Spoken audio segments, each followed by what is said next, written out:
In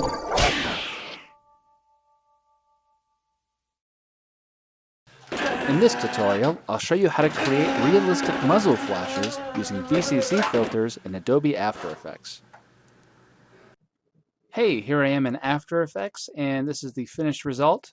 I've got the rendered video on top of my timeline here. So let's take a look at that rendered result one more time. Okay, so as you can see, I'm letting out a lot of aggression in this warehouse here. And don't worry, no one was harmed in the making of this tutorial. But basically, it's just an excuse to show you how to create a muzzle flash and some smoke using filters. Now, one of the advantages to using filters is that if your gun is changing its angle constantly, as it is here, the filter makes it very easy to change the angle of the flare. Also, the smoke, you can do some customized things, such as like blowing it out, like that. Okay, so let me show you how this is done. So, relatively new comp here. I did already motion track the muzzle on the gun here. No trick to that, just use whatever motion tracking software you are comfortable with. Mocha is a very good one. Works very well. So moving on from that point, we're going to create a new solid and going to call this solid flare. Color doesn't matter. And go into the particles group, BCC 10 particles, and apply BCC organic strands to that solid. So this creates a bunch of fun wiggly lines. It's a very unique filter, one of my favorites. So we're going to make this look like a muzzle flash. So let's solo this track for now, and let's make some changes to it. So first, let's go into the source group, change the shape from sphere to point. So that just makes everything come from a single point. Looks better for a muzzle flash. Now let's do some changes in the strands group right here. Going to increase the count to about 50 or so, and let's change the direction to right. This gives us a better profile of what's happening to these strands.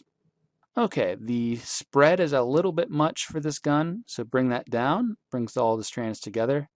20 is good. The length, again, they're a little bit long, maybe just 1.1. We want the flare to be about the size of the gun. Maybe a little smaller is okay, but that's a good rule of thumb. So that's a good length. Length variance, I'm going to increase to 100. This gives us more variety in the look. The thickness, I'm also going to increase to about 50. Kind of get rid of the particle look of the strands, give them more of a solid appearance. And thickness variance as well, bring that up to about 60, just to vary it a little bit more. Taper, we may or may not use, but this is what taper does. It makes sure each strand comes to a fine point at the end, and you can customize that shape here in this graph. I'm not going to use it just yet. We'll only use it if I think we need to at the end. Okay, now let's change the opacity graph. So we don't want the strands to start fully transparent down here. We want them to start fully opaque and then become transparent. And we can increase the amount of time they're semi-transparent there. Looks good. Okay, now let's change the colors.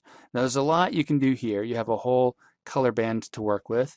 You can change each swatch individually, or you can load a preset. I actually made this preset for the tutorial, My Fire. It's a good quick fire effect, especially for something like a flare that's only on very briefly.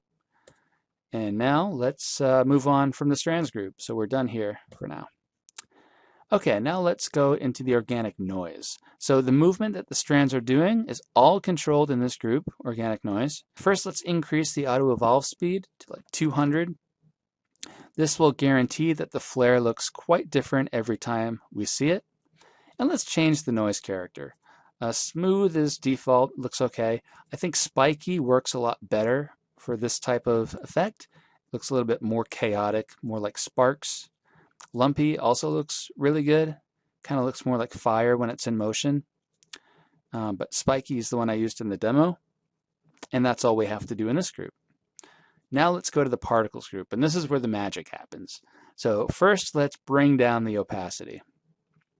You notice as you bring down the opacity, you see a lot more texture in the effect. It looks a lot more realistic.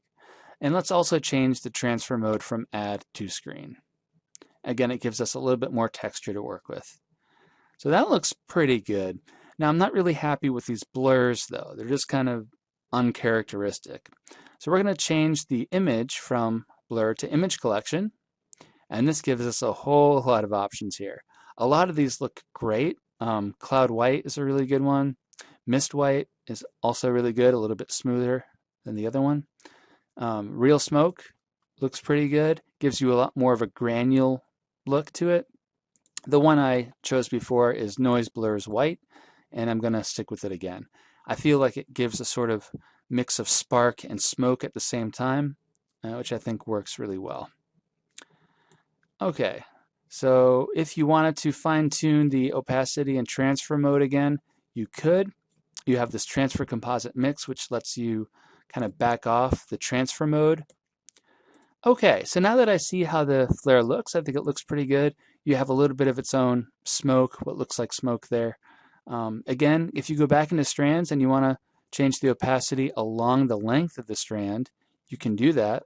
Like so, I can make the whole second half much less opaque, and that gives us a cool like flare and then smoke. But I'm going to keep it like so. I think that looks good, but I am going to put the taper on.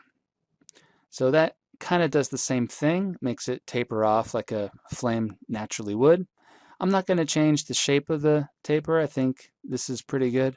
I am going to increase the density though to 250 just to decrease the particle look of the strands at the end.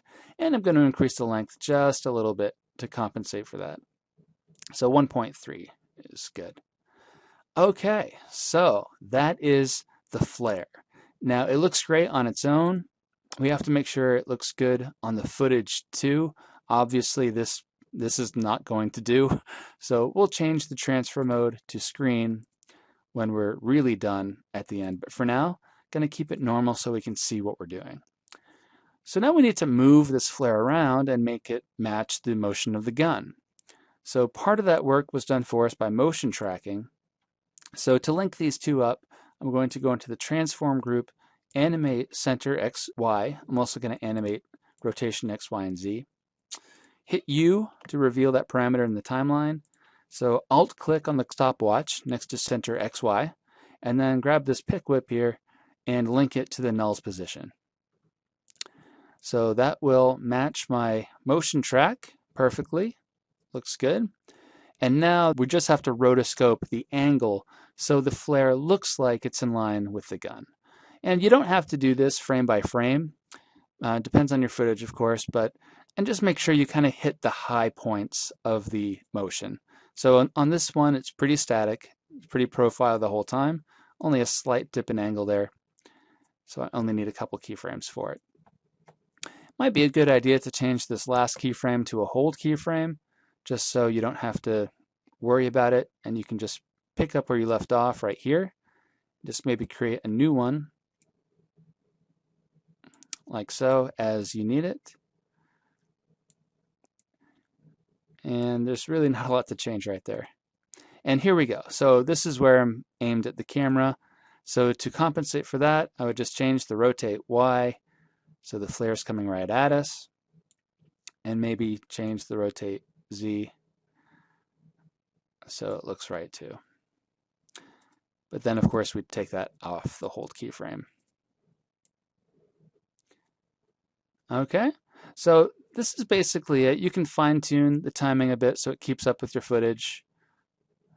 Again, it's no magic bullet, so to speak. It's basically rotoscoping, but it gives you a really good result. So this process I can fast forward since you've seen the basic idea here, and I'll skip to the end of that for you. There.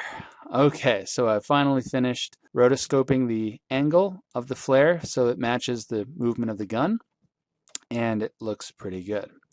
So it looks a little strange having such a strong flare on the gun the whole time. So now we can start to make it blend into our footage a little better. So let's find, this is a good frame, I think, very good frame to freeze on here. Let's change the apply mode of the whole layer to screen. So that certainly helps a lot. We're not going to add a motion blur because in reality, the flare would be going so quickly, there wouldn't actually be a motion blur on it. We do need to make sure the flare flickers though. So again, we're going to use the layer level opacity to do that. So go to the first frame where you think the gun should be firing. So probably about here. Looks pretty good. And what we're going to do is create an opacity keyframe at 100, and then go up one frame and set the opacity to 0. Now we're going to make these both hold keyframes. So once the gun starts firing, you don't want the flare on screen for more than a frame at a time. You can put more than a frame of space in between flares. I would recommend doing that just to mix it up a little bit. You don't want it to be too uniform. And based on my acting here, I'm being generous with the term, I think the gun stops firing there. So I'm going to delete that last keyframe. Okay, so as I just scrubbed through, you can see now it looks like it is firing at that time. Great. You can also see it looks kind of strong. I mean, it's a bright object, but again, being realistic, a camera might not pick it up at full opacity like that. So instead of alternating the opacity between 0 and 100, let's actually bring it down a little bit more. So instead of 100, let's maybe bring them down to about 90. And that's much better. You could also make changes to the opacity and the filter controls, but we're going to want to have these keyframes available for other filters on the layer level. So for now, it's a good idea to just trust me on this and use the layer level opacity. Okay, so we're going to copy that whole set of keyframes, find the next group where I'm firing off, looks like it starts about here, and just paste them back in. Looks like I stop about there. And same idea, just copying and paste the keyframes again. I'll speed it up for you. And this looks like the point where I finish, so let's delete the end of those keyframes. Of course, we're going to do one more 0 keyframe at the end. Okay, so that's how the flare is created. But there's one other thing you want to do to make your gunshots look more realistic, and that's to add some kind of brightness on the background whenever the gun goes off. So what we're going to do that, I'll just quickly show you the process. Copy and paste your source footage, and on the top layer, apply some kind of brightness and contrast effect. Increase the brightness a noticeable amount, but not too much, maybe like 25, 26. And then what we're going to do is, again, rotoscope the areas of the frame that would be illuminated by the gun. So this has nothing to do with BCC effects at this point. It's just kind of a good technique for setting up this effect. And you want to catch maybe half of your subject holding the gun with the flare, and then most of the background if it's right next to it like this is. And then to smooth things out, we don't want this harsh line of brightness. Feather that mask, good maybe 50 or so pixels. More if you want to really diffuse the light that comes from the gun. And this gets into why I did opacity keyframes here, because we're just going to copy and paste the whole set of these onto this brighter track. So revealing the opacity with T, going to the first frame where everything all starts, creating a keyframe there, and just pasting. So now as I quickly kind of scrub through this part here, so you can see how adding this brightness really helps sell the effect, makes it feel like the flash is happening on scene. Anyway, so that's how you would go about the rotoscoping process here, but you don't need to see me do it on every frame, so I will just fast forward to when this is done, and we will pick up with the smoke part of the tutorial. So when we last left off, I showed you how to create a brightness mask on your background footage, so every time the gun fires, the background gets illuminated just a little bit, which is a very important element to include in the effect to really sell it that it's actually happening. And now that that's done, we can create the smoke, which we're going to do with another filter, BCC particle emitter. So let's create a new solid. We're going to make this smoke, and the solid is gray, but the color doesn't matter. We're going to apply particle emitter 3D onto that solid. And as you can see, the solid disappears, and we have all these fun particles flying around. Actually, I love how that looks. It looks like I'm trying to shoot like I don't know, popcorn or something. That's great. All right, but let's make these particles look like smoke. And I'm going to cheat a little bit. I'm going to load a preset that already looks like smoke. The good news is if you downloaded BCC, you will have this preset, Smoke Slow Gray, BSP.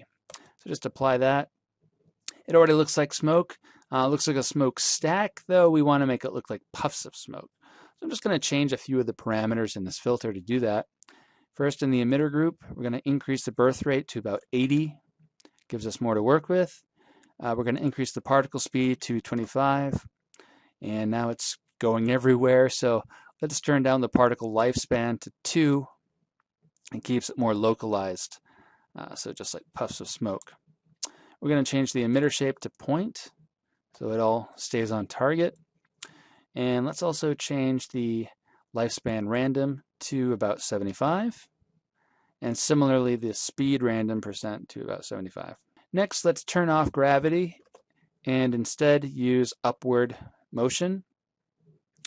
You could use gravity. I just find it simplifies things to just use the speed and manually set it. The acceleration type is going to be explosive. So this gives it that acceleration element, which looks like gravity is affecting it anyway. So you can see what I mean. It just simplifies it to not also use gravity. And that's pretty much all we have to do. A couple other things we can do. I'm going to increase the time resolution to ×2. Whenever you have an emitter that's moving around a lot, increasing the time resolution helps it stay on target better. There's also this inertia from emitter, which with a moving target will have your particles kind of sway with the emitter. It looks really good. We don't need to do it for this tutorial just yet, but you might want to do it in yours. Okay, now let's change the particles group. Let's increase the size of these particles a bit to about 270. I'm going to decrease the size random to 25 to keep them a little more consistent. I'm going to go into the size evolution graph here and really have the particles get big real quick and then gradually taper them off. We don't need to make them go down to 0 size though. In opacity is where we can have them fade to 0. So open the opacity graph. Again, we want them to come up real quick and then kind of fade off. And soften that a little bit. And scrubbing, we can see how it looks. It looks pretty good. We also want to bring down the overall opacity like way down, like to 20 or less. For now, I'll leave it around 20 so we can see what we're doing. We're going to make it even lower later. In opacity random, bring that up to about 80. This gives it a little bit more texture. Okay, that's all we need to change right now. So next, let's go to the emitter, create a keyframe on position XY, and then in our timeline, hit U to reveal the position XY. And on the null object, which has already been motion tracked, we're just going to link these two parameters. So Alt-click on position XY on the particles, and then pick whip them to the position of the null. And now we have our emitter following the location of the gun barrel. Just that easy, pretty much. And that looks pretty good. Again, you can see what I mean with the inertia. So if I turn this up just to show you how it looks, even just a little bit, like let's say to 8%, you can see how the puffs of smoke kind of overcompensate for the motion. It looks really good. It's very realistic. And in fact, maybe we will use a little bit of it, just like 5. The reason I wouldn't use it too much is because we don't want it to drift away from the gun barrel. For this effect, remember the smoke is always coming right from the barrel, or at least the end of the gun, so we don't really want that to drift too much. Okay, so the smoke is very obvious. Let's change the apply mode to screen. So that certainly helps. It's still pretty obvious. So we're going to bring down the opacity in the particles a little bit more now, maybe to like 15. Okay, so that's pretty good. We want to see that it's there. We just don't want it to be too obvious. We could have the smoke go away with the muzzle flashes, but you can also just leave it on, like a smoking gun. So I'm going to leave it on, but if you do want the smoke to go away, what I would do is animate the size of the particles to make them fade out. So let's do that at the very end. There's the last shot. So at that point, let's create a keyframe for size. Let's go forward a bit. About here, let's have the size be 80. So there you can see the smoke more naturally goes away. Now that puff I do there at the end is actually animated. So obviously I'm not tracking anything at that point. I just put in some keyframes so the null object moved away from the barrel in a realistic fashion. And that's it. That's all I had to do to make the blowing effect work. We also want to make sure the emitter stops emitting at some point. So maybe after it moves away, go into the emitter group, create a keyframe, go forward one more keyframe, and then set it to 0. So that'll make sure the smoke stops coming at the end. Similarly, in the beginning, we don't want smoke happening before the gun fires. So that's the first gunshot there. Let's create another size keyframe on that frame. Go up 1 and set the size to 0. So making that change happen over a single frame makes the smoke appear instantaneously. You could also do that with opacity. I wouldn't use birth rate for things that need an instantaneous change like that. You know, it takes some time for the particles to grow. So size and opacity give you that instant result. Okay, so there's only one last thing I want to do to the smoke, and that's add a motion blur. Now, we could just use the motion blur that comes in the filter, but what I like even better is to just add a vector blur. One of the things I especially like about using a vector blur is how it connects the individual particles of smoke together. So I'll show you what I mean. So here's how it looks without any kind of vector blur going on. If I set this to perpendicular and increase the amount to like 40, it sort of fills in the gaps and gives you a very swirly, almost vortex-like result. It's not perfect for every situation. I wouldn't always use it. Motion blur can be better for some cases, but especially blowing out smoke when you want to see some of those swirls, it just makes a lot of sense to use it. There it goes. Okay, now that covers pretty much everything. Just a few finishing touches I can put on this overall effect. Obviously the footage here was not color corrected, so just to quickly copy this curves filter to get a better looking source footage there. That really exaggerates the blast difference, but let's not exaggerate it too much. Now that we made that darker, the smoke's too bright. So going to the smoke, let's bring down the opacity again to like 10. And you know what? I'm going to go the extra mile and put a film glow on the flare. Not much of one, just enough to give it a little extra kick. So going to turn off independent glows, turn glow desaturation to 0, maybe boost that glow just a bit. And there you go. So that is definitely a muzzle flash with all the violence it implies. Okay, well I hope you've enjoyed watching this tutorial. I know I've had a lot of fun making it. And if you want to try your own but don't have BCC, you can download a free trial version of the product on our website. And that's at borisfx.com.